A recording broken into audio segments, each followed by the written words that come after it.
Bonjour à tous, donc je me présente, je suis Patrick Jakubowski du réseau Canopé. Le réseau Canopé, qu'est-ce que c'est? Alors, nous sommes implantés dans tous les départements et dans toutes les régions, donc nous sommes 103 centres dans toute la France.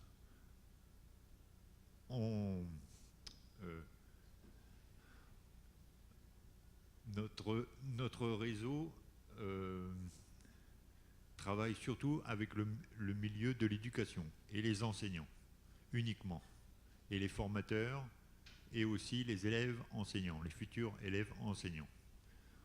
Nous leur donnons de la documentation pédagogique qu'ils peuvent utiliser lors de leurs cours, aussi bien au niveau des ouvrages, mais aussi des ressources numériques. Le projet qu'on a essayé de développer, qui a débuté au mois de février 2014, ça s'appelle le Fab Lab Pédago. Pourquoi Fab Lab Pédago? Parce qu'on s'est dit, depuis 20 ans qu'on travaille avec les nouvelles technologies qui arrivent dans les établissements et les réseaux sociaux, on s'est aperçu que les enseignants avaient besoin de trouver un lieu pour pouvoir utiliser ces nouvelles technologies en classe. Donc on a ouvert un lieu où on peut accueillir les enseignants, mais aussi le monde extérieur, c'est-à-dire les associations, les entreprises, les start-up innovantes, de façon à ouvrir l'école vers la ville. Et pour cela, donc, on a créé ce Fab Lab. Alors, on s'est posé la question de savoir comment toucher les enseignants le plus possible. Donc, on a ouvert un Fab Lab d'1 semaine pendant les vacances scolaires. Ensuite, on a fait une deuxième expérimentation hors vacances scolaires, après les vacances de Pâques. Et on s'est aperçu qu'on avait plus d'impact pendant les vacances. Donc notre idée, c'est de faire ce Fab Lab tous les trimestres pendant l'année scolaire, une fois par trimestre pendant les vacances scolaires. C'est là où on avait plus de chances de regrouper et d'avoir un public enseignant qui était intéressé par notre Fab Lab. Alors le Fab Lab, qu'est-ce qu'on a fait pendant ce Fab Lab pendant ce Fab Lab pédagogique?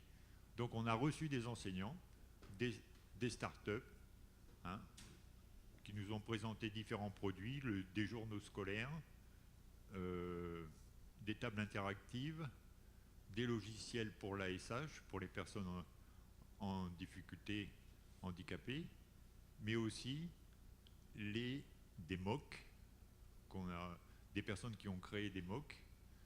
Et nous avons aussi reçu des associations qui travaillent avec les logiciels libres. Et donc, autour de ces animations qui ont duré toute une semaine, les enseignants ont pu échanger avec ces différents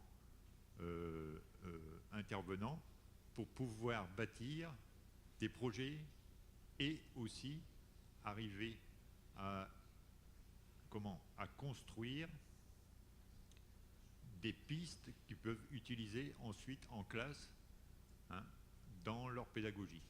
Ce que l'on veut faire, c'est surtout leur donner un lieu où ils vont pouvoir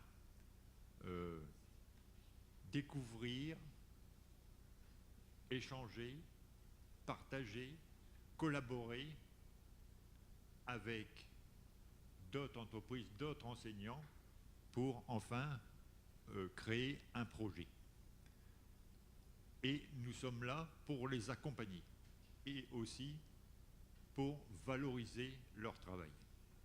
C'est-à-dire que, par exemple, lors de cette semaine, on a eu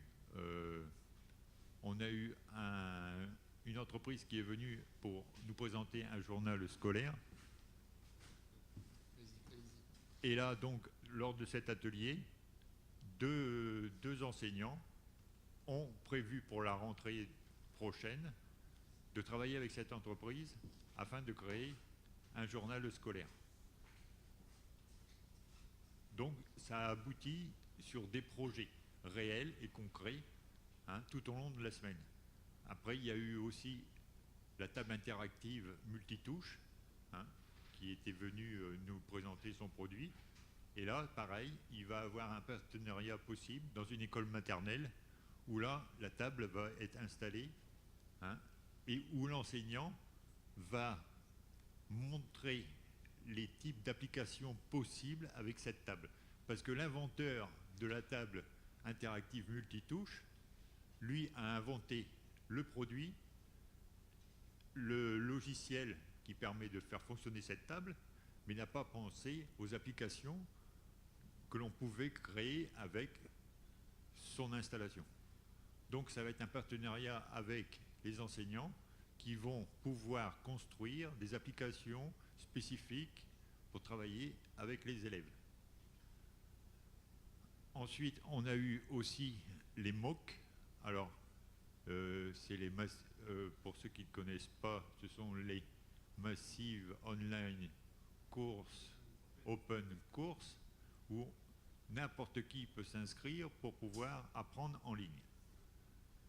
Et donc, on a eu 2 MOOC spécifiques aux enseignants, faits par des enseignants. Donc, il y en a un qui va débuter au mois de septembre, qui s'appelle TIC MOOC.